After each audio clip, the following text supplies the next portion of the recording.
All right. So today we are going to study our next topic, which is discrete dynamics. So I understand that you already had some introduction during the previous class. So hopefully this will make it simpler, right? I don't think it will be boring because somehow I suspect that the topic is novel enough that it cannot be boring from having an introduction already. But at least hopefully we'll be able to understand everything. That would be good. Okay, so let's jump right into what we're doing. So first, let us just see what we call a discrete dynamics. So discrete dynamics is a system of this type. So this system is, what does it say? Well, it say that we have some kind of a state variable x, which is given at the point I can say point of time I. All right. And we say that this variable at the next point of time I plus 1, will evolve according to the process that is described by this algebraic equation. So next x will be equal to the previous x times the state matrix plus the control u times control matrix. So this equation doesn't have a derivative, doesn't have derivatives. To simulate this equation, you don't need to solve any differential equations. You don't need to solve ODE, so ODE int or any of this stuff that you use in Python. We don't need it here. You simply compute it the way one is written, equation one is written. You simply compute it forward and you get your solution. Solution in this case is a series of x. So you have x1, x2, x3, x4, all the way to the xn. That is a solution. So as an equation, it is very simple. Now, control of the systems is also very simple. So in order to control this, we can propose a control law of the kind ui equals to minus k xi.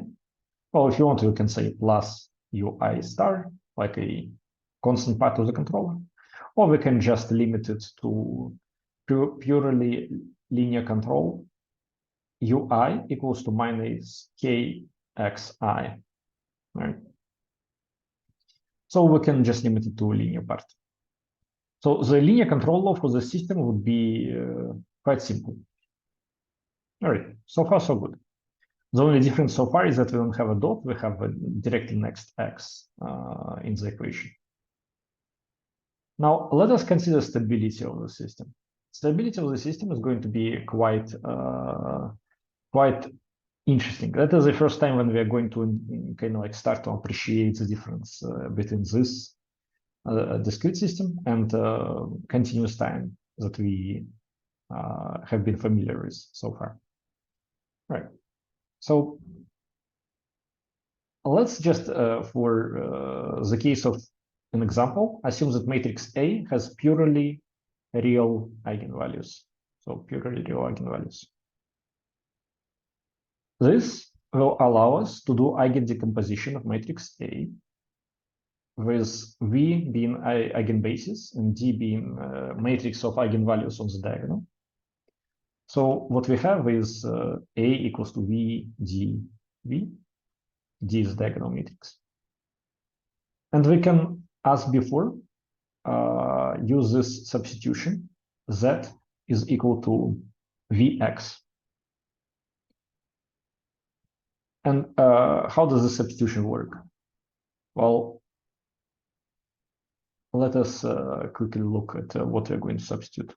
So Vx is going to be here, right? This part is A multiplied by X, so it is going here. So here's Vx. So it becomes Z. Now we can multiply both parts by V. So we can multiply it by v here. Well, let me just write it. Times v here. And times, since v is full rank, we can do that. So multiply it by v here and by v here.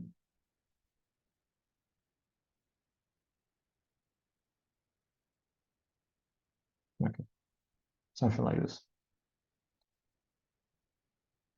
Right. Now, when we multiply it by v, what we achieve is that this v and v inverse go away. So this whole part becomes identity. And this part here becomes again z, but now z plus I. So this substitution of z leaves the right-hand side as z and left-hand side as pz. We saw exact same process when we were talking about continuous time systems. Okay. Now, what we can do is we can consider this as a system of independent linear equations, which they are. And each equation looks like this: z sub j I plus 1. This index means the number of the decision variable, of the variable, and this is the time step. So this is the same I as here, is equal to lambda j zj sub I. Okay, just to reiterate this part, I plus 1 and this I coming directly from here, whereas the j is the number of the decision variable, so number of the variable in the vector z. Okay. Now, this equation here, what we can notice is that it is a different, it's not a differential equation even. It just describes how the z scales with respect to lambda. Since lambda is real, it just scales, so it doesn't even rotate, it just scales, increases in length or decreases in length, that's all. Now, we can already say that if lambda is bigger than 1, it was going to endlessly increase in length. If lambda is less than 1, it's going to endlessly decrease in length. If lambda is 0, if lambda is 1, then the length of z is not going to change. And when I say less than 1 or bigger than 1, I mean by absolute value. So if lambda is, for example, -2, it is going to oscillate, but it is going to increase in length, the vector z. If it is minus 0.1, then lambda is going to decrease in length while oscillating. So what matters is the absolute value of lambda. We can rewrite it in this fashion. We can say, okay, the ratio between the next z and the previous z by absolute value is absolute value of the eigenvalue. We can say that. For the case when the eigenvalue is a real number, this is what's going on. And we can clearly say that Lyapunov stability will be achieved. By Lyapunov stability, I mean the fact that the solution of the system of equation approaches 0. If we're talking about stability of the zero solution, asymptotic stability will be achieved if lambda is less than 1. If lambda is equal to 1 by absolute value, then the system is going to be marginally stable. If it is bigger than 1, it's going to be unstable. That is just clear from this equation, because we see that the magnitude of z is going to either increase or decrease or stay the same.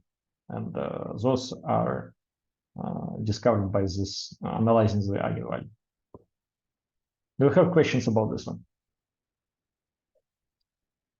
Essentially, for the case of real value eigenvalues, we already discovered everything we wanted. We know everything about stability now. The absolute value of this eigenvalue has to be less than 1 for stability, more than 1 for instability, equal to 1 for marginal stability. Do you have questions? No. Okay. Good. Now let us consider a slightly more complicated scenario where we have a 2x2 matrix. So X is equal to this matrix here. which we already studied before. Remember, it has eigenvalues lambda plus or minus beta I, and multiplied by this x here. Okay. Now, let us find the norm of this guy first. Norm of this guy.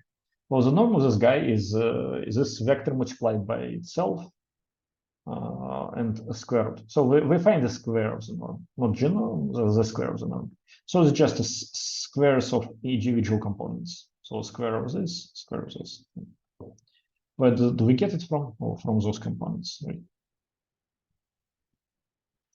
Okay, now let us find the norm now of the second vector. Again, the square of the norm.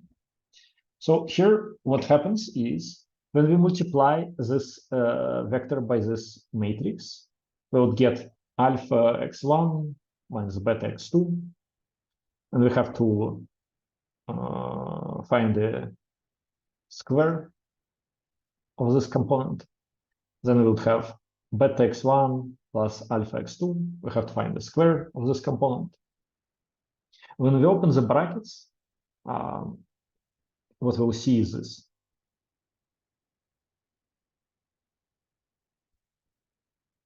So what we'll see is this. What is interesting is that components that have to do with that would contain alpha and beta at the same time will annihilate. That is an interesting part about it. You can do this exercise on your own. Just multiply this matrix by this vector and find the norm. The norm will look like this. Okay. The norm will look like this. Okay, good. Now, let us consider the ratio between those two norms. So the ratio between this norm, next value of x, and this previous value of x. Well, you can see that they both have the same component here. Like here it is x1 squared plus x2 squared. Here x1 squared plus x2 squared. Except the second one has alpha plus beta squared. Okay. With that, what we get is the ratio is equal to alpha plus beta squared. Alpha squared plus beta squared. Now, remember that eigenvalues of the system are alpha plus or minus j beta. J in this case refers to the square root of -1. So imaginary 1.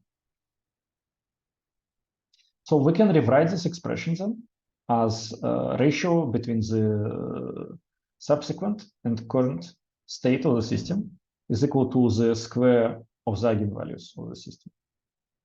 Square of the eigenvalues of the system. Because square of the absolute value, square of the absolute value. The absolute value of this eigenvalue is square root of alpha squared plus beta squared. So it's the length of the vector. Square of the absolute value gives us alpha squared plus beta squared without square root. And that is exactly what we have here. So from this, we can say that the whole system will dwindle down as long as alpha by absolute value is less than 1. It will increase if alpha is bigger than 1. Sorry, lambda is bigger than 1, and will stay the same in lengthwise if lambda is equal to 1. Why? Well, because if lambda is bigger than 1, lambda squared is also bigger than 1. If lambda is equal to 1, lambda squared is also equal to 1. Lambda is less than 1, lambda squared is also less than 1. So the behavior of lambda squared is the same as behavior of lambda. So we see exactly the same behavior for the complex case. And what is interesting here is that as we argued for continuous time systems, this complex roots, like this case, can be achieved for when you do eigendecomposition of a matrix with complex numbers. So if you, for example, allow yourself to write something like general matrix M, you decompose it with the eigenvector basis in complex numbers with diagonal of complex eigenvalues, diagonal matrix of complex eigenvalues. So if you do this decomposition, what you will achieve after that will be essentially blocks of this kind. And this allows you to basically decompose most of the matrices you see in practice, not all of them, but most of them, into blocks of this kind or blocks of this kind. So either this or this is what you're going to see if you allow yourself to perform eigen decomposition with eigenvalues on the diagonal, eigenvectors in the eigenbases. So complex eigenvectors in the eigenbases. Okay, so this is more or less a general proof of stability. The correct general proof would involve reasoning about Jordan decomposition. So these Jordan blocks, which it's in itself requires additional steps of considering the Taylor expansion. You would have to consider the fact that Jordan blocks can be split apart into sum of two matrices. One of them will be nilpotent, etc. So there are additional steps. But as long as you allow yourself to consider matrices which have eigen decomposition with in the complex, in terms of complex numbers, this works. So we are quite general here. What I'm trying to say, we are quite general here. And the advantage of this proof, I think, is that it allows you to directly see what's going on. You have this coefficient that increases the size of your vector. And you can, if you're going to analyze a behavior of a particular system, you can actually directly use this result here in the analysis. I think that's quite nice. Although, of course, you have to understand what you are relying, what assumptions you are relying on. All right, general result is like this. A general result, which we didn't prove, but we kind of sketched the approaches, is like this. Discrete system x sub I plus 1 equals to x a times x sub I is stable as long as eigenvalues of a are smaller than 1 by absolute value. General result. Do you have questions?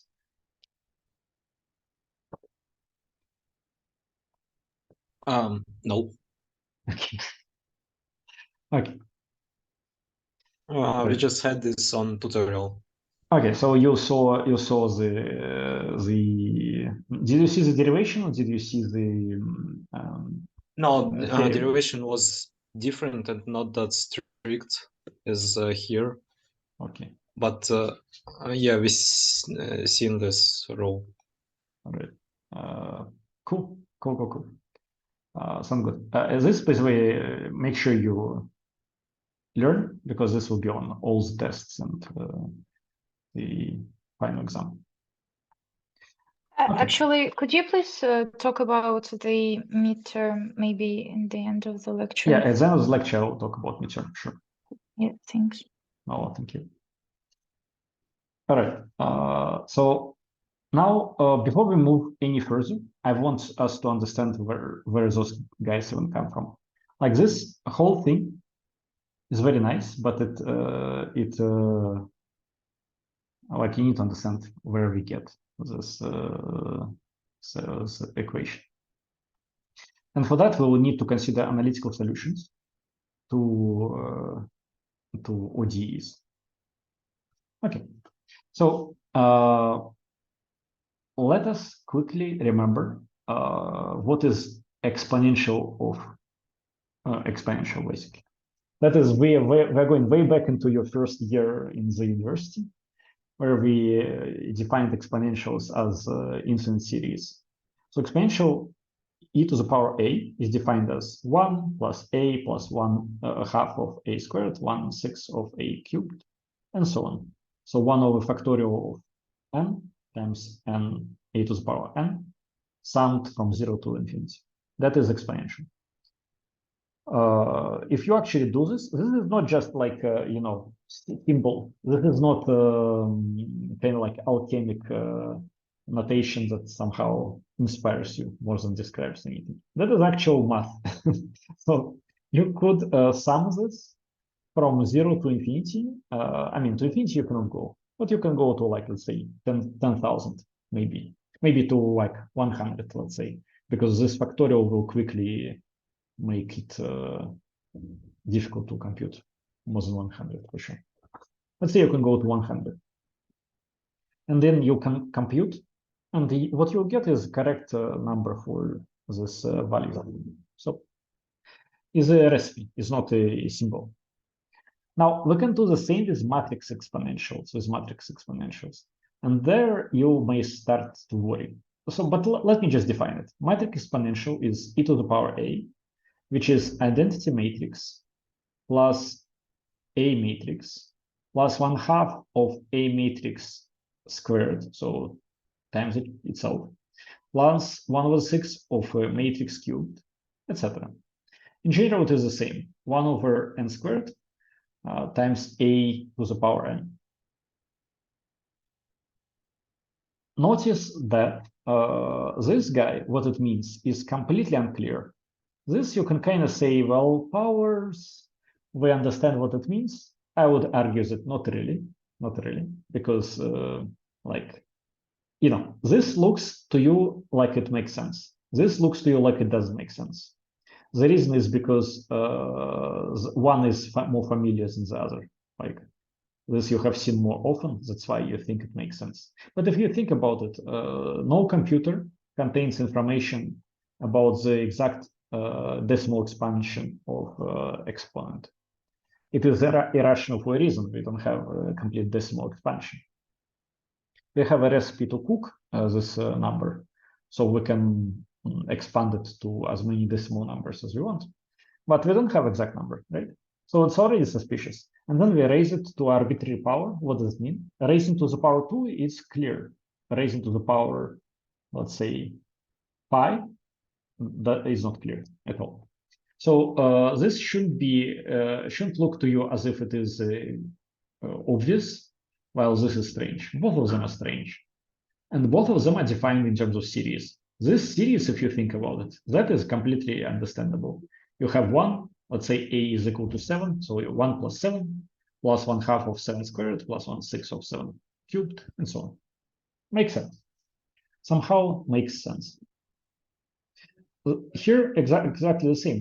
Matrix, which multiply by itself, easy. So this also makes sense. All right.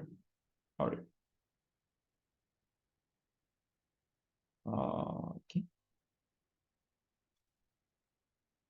Now we can prove. Let us just before we go on any further, let us just consider another very simple problem that we already have solved before. So we consider equation x dot equals to ax. We can prove that the solution is x of t equal to e to the power at times x of 0. That is a solution. How do we do this? Well, we replace x dot with dx dt, put dt into the right-hand side, divide both equations by x, then we get a logarithm from integration, and then we exponentiate and we get this guy. Right? You remember the standard story.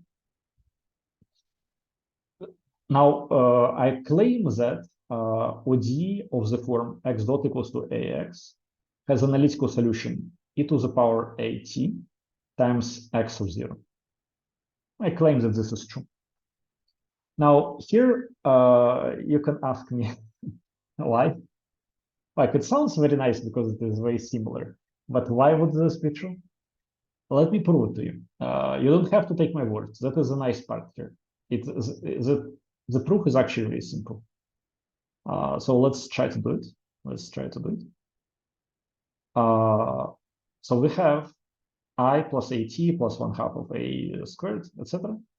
This is, let me get rid of everything. So this guy, I have written it here, okay? So I just consider the same equation. This very same equation is considered in two cases, here and here. I just here wrote it concisely. Here I expand, but that is exactly the same thing. Because by definition, that is what matrix exponential is. Now, let me differentiate. So I differentiate x. What I get is x dot. I differentiate I, and it goes away. Okay, I goes away. Now I differentiate at, and I get a, because, you know, a is a constant, t is a variable, so derivative is a. I differentiate, let me get another color, 1/2 over a squared t squared. What I get is a squared t. T squared becomes t, times becomes 2t, 1/2 goes away. So that's what happens. Now, 1/6 a cubed t cubed becomes 1/2 over a cubed t squared. Great.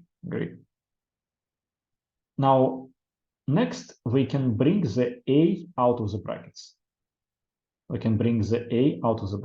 So let me clean it up a little bit. So we can bring a out of the brackets. Let me just denote where a occurs. A occurs here,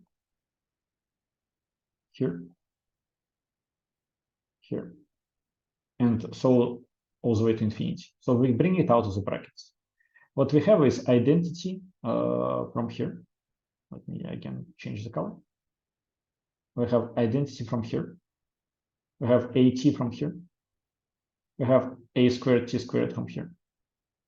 1/2. But notice that what we achieved now, this quite interesting expression inside the brackets. This is actually a definition of what it means to be a to the power at. So this is actually the same as original exponent. So we can wrap it up, and it becomes e to the power at. So what we found is that x dot is equal to a to the a times e to the power at x0.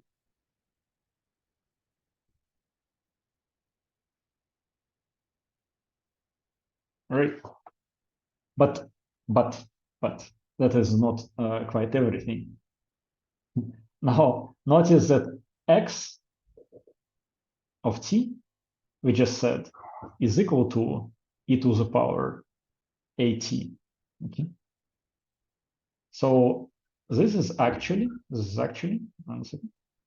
This is actually just like this whole thing here is just x of t.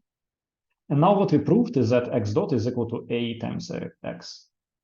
And that is the equation. So we've proven that such x is indeed a solution to this equation, because if we differentiate it, we recover the original equation.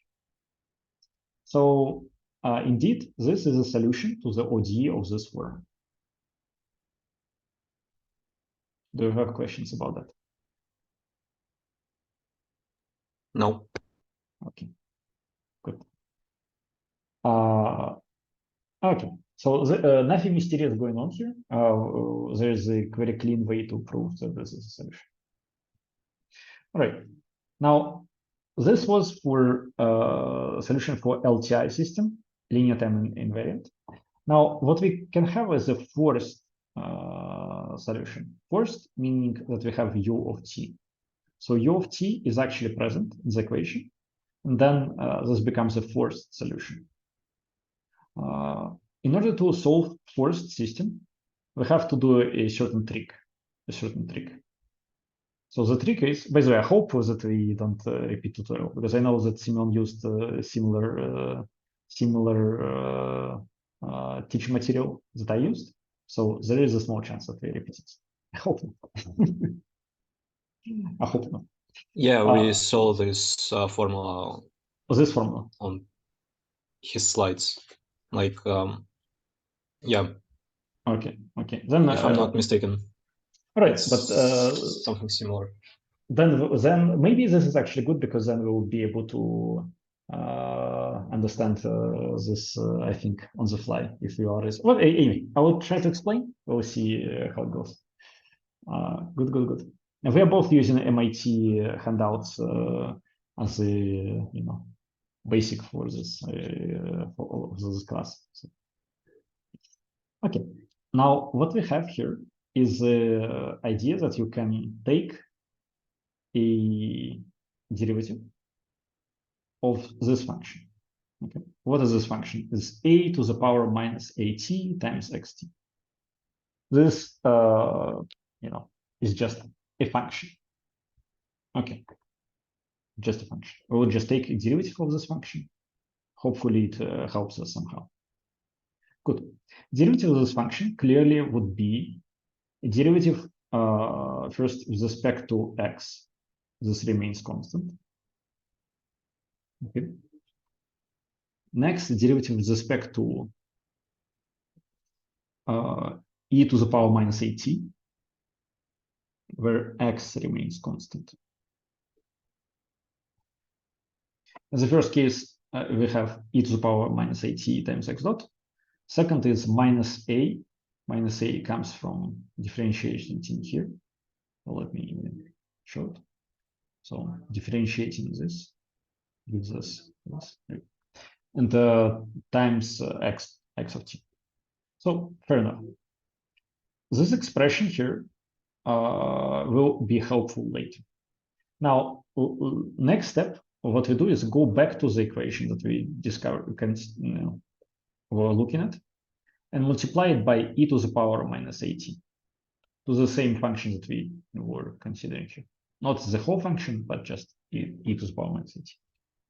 We multiply it on both sides, so what we get is, here is a multiplication, here is another one, here is another one. Okay, good. And then we transfer this part here. Let me somehow note it.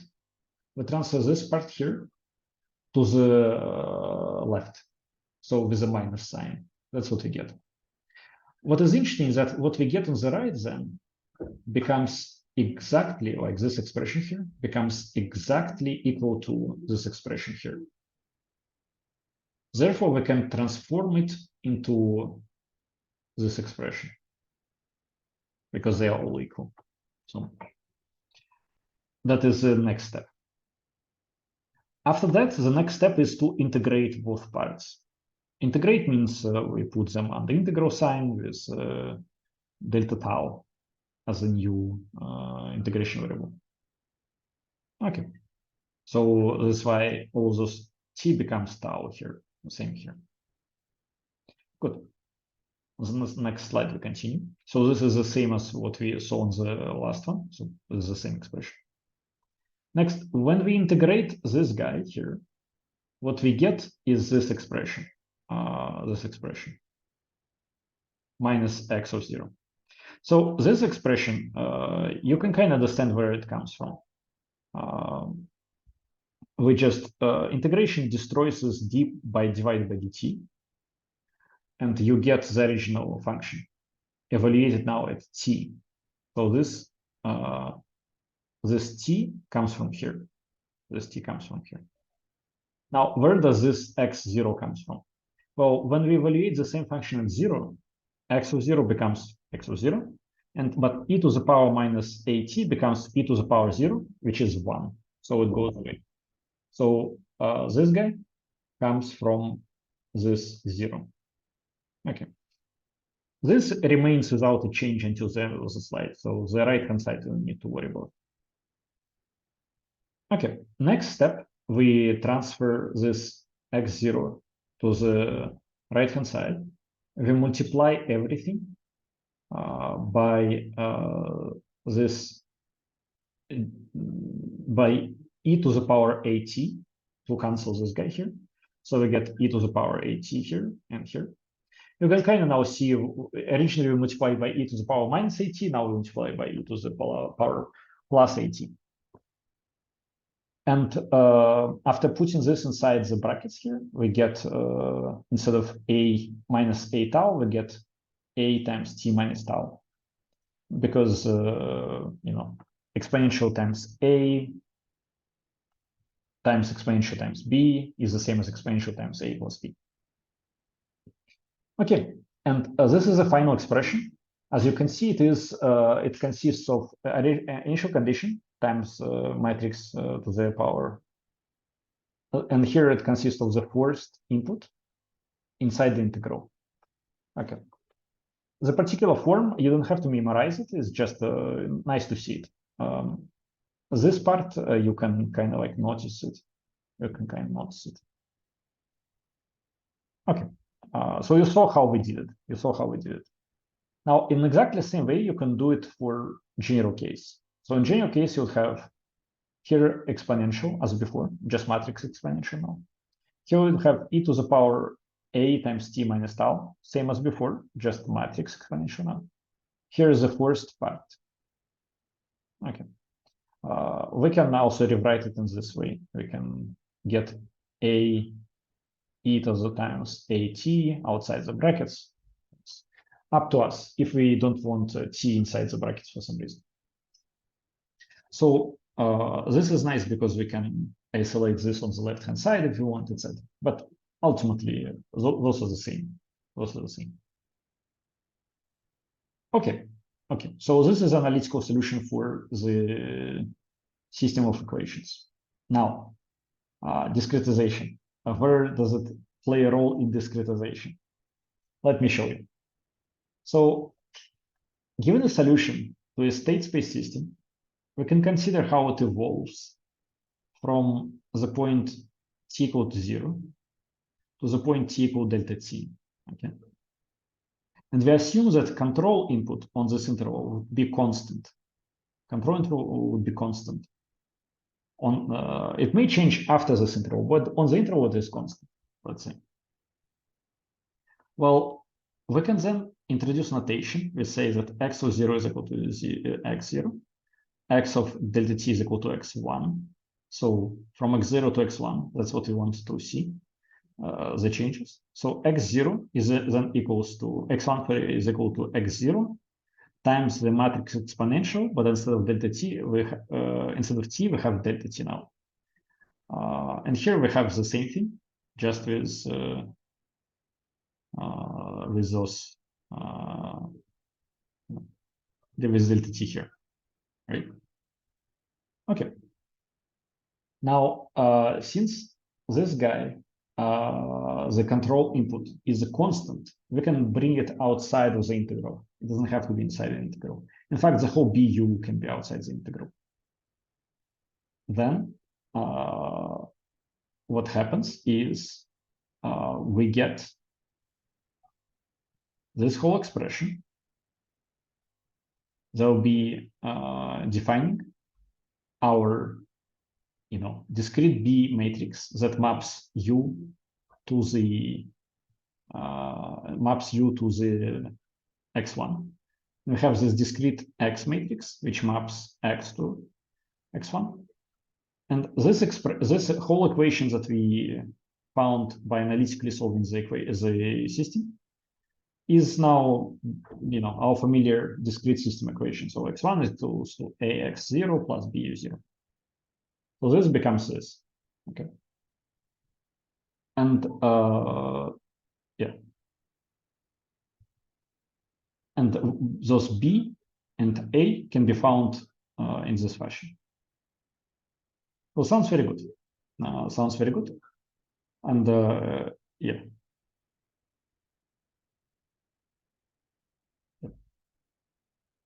Here it is. It's almost tempting to try to find analytical expression for the system, right? Because it's so nice with just a single scalar variable. But that is a traditional way how we write it. So yeah. Doing this finding this in practice is actually not so difficult. I think there are tools that automatically do it for you, that find your A and B matrices based on your exact solution to your equation. Okay, so this is how we could achieve discretization using those expressions. Now, there is another way to do it, and this other way is much simpler, much simpler. And this way is to just say, okay, here's our autonomous system. X can be approximated by finite difference. What is the finite difference? Well, x dot can be approximated as a finite difference. Well, it is x at the next time step minus x at the current time step divided by the time step. Okay, next minus current divided by the time step. You can think of it as a definition of a derivative, where instead of a limit, we took a finite delta t, right? But if you write out definition of a time derivative through limits, you would see a very similar thing there. Right. By the way, this is one way to do the difference. You can also do it this way: t plus 1/2 delta t minus t minus 1/2 delta t divided by delta t, or even something like this: x of t minus x of t on minus delta t divided by t. So there is no particular reason why you have to be fixed on pushing your differentiation forward by delta t. You can go push it backwards, so in even like both directions, up to you. All three would be the way to replace x with finite differences. All right, but once you do choose something, you can then say, okay, x0 will be x at point 0, x1 will be x at the point delta t, x2 will be a point at x, will be a point x at 2 delta t, etc. And we call xi the value of x at the time step I. And then, we replace x dot with 1/2, 1 over dt, sorry, xi plus 1 minus xi, for example. So somehow with this notation, we can now express our continuous variable, which is a derivative, as just a difference between the neighboring discrete states divided by the time difference. Okay, sounds again quite simple. Now we have this expression on the left and our ax on the right. Here I was a little bit sly. I said that this is axi, while it should be just ax of t, right? You could say that this ax of t is if we choose, basically if we choose integration forward, this is actually xi, so this is perfectly fine. But we could have chosen different integration, and this would have been maybe different value. So ultimately, you can say that you have a choice of what you put here: x sub I or x sub I plus 1, something like this. You have choices. If you isolate now x sub I plus 1 on the left-hand side, you get this new state transition matrix. So this would A delta t plus I is a new state transition matrix, new state matrix of the discrete equation. Okay. Alternatively, you can do what I said, put I plus 1 here, and then you would get state transition matrix with the minus to the power minus 1. Quite interesting, but also possible. So we can do that too.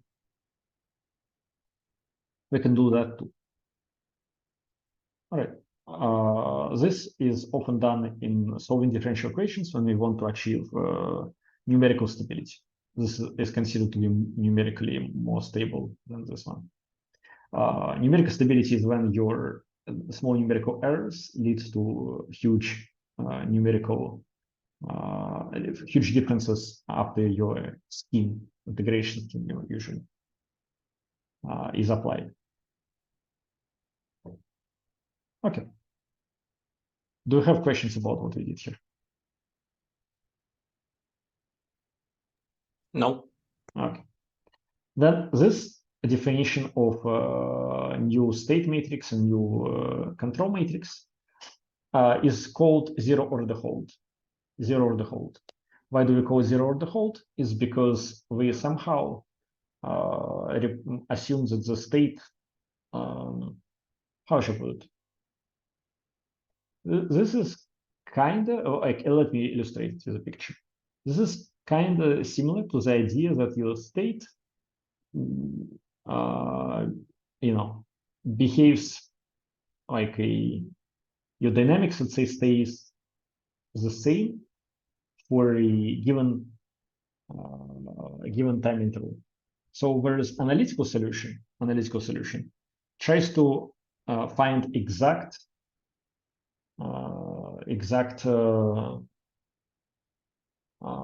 point where your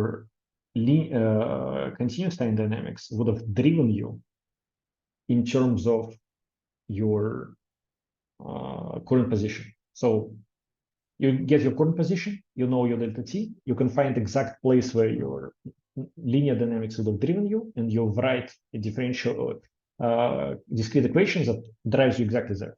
Okay, that's exact approximation. Zero order Halt says, I don't care about anything. I see how your dynamics behaves right at this very moment, and I will assume that it's going to behave exactly the same way for the whole interval delta t. Error is not my concern. So your zero order Halt will produce errors, of course, because that kind of assumes that the behavior of your dynamics does not change on the whole interval of time. It just assumes it stays the same. That is kind of like interpretation of what's going on here. And you can see the difference, right? It is a times delta t plus I, whereas here it was a to the power a delta t.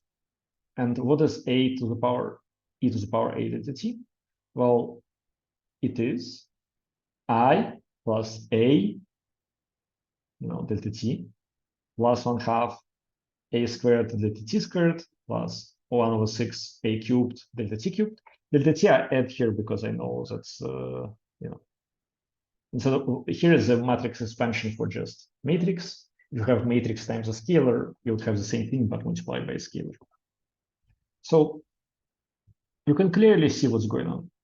The zero order Halt takes the first two terms in the Taylor expansion.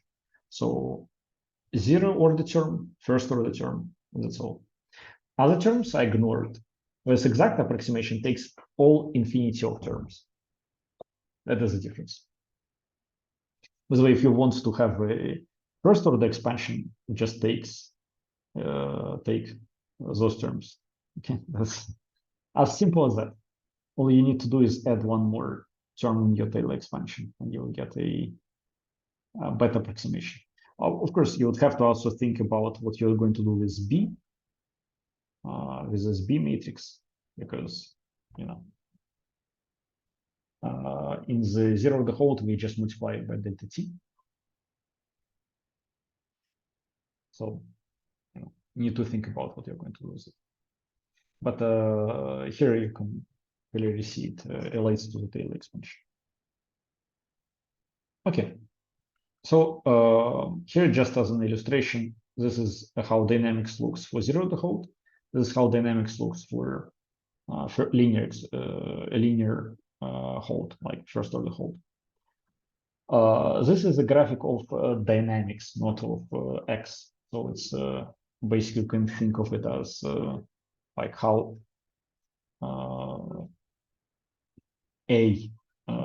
how it thinks your f of x and u is going to change during the delta t intervals. So the system can assume they're going to stay the same. All right. I think we went fast because we were able to draw on your tutorial. And we, even with starting a little later, I don't think we took too much time. So it's very nice. We managed in 15 minutes to cover this whole material. So I'll stop the recording here and we'll discuss midterm. Is that okay? Do you have questions about the material? No, it's clear. Okay. And I'll stop the recording and we can discuss midterm.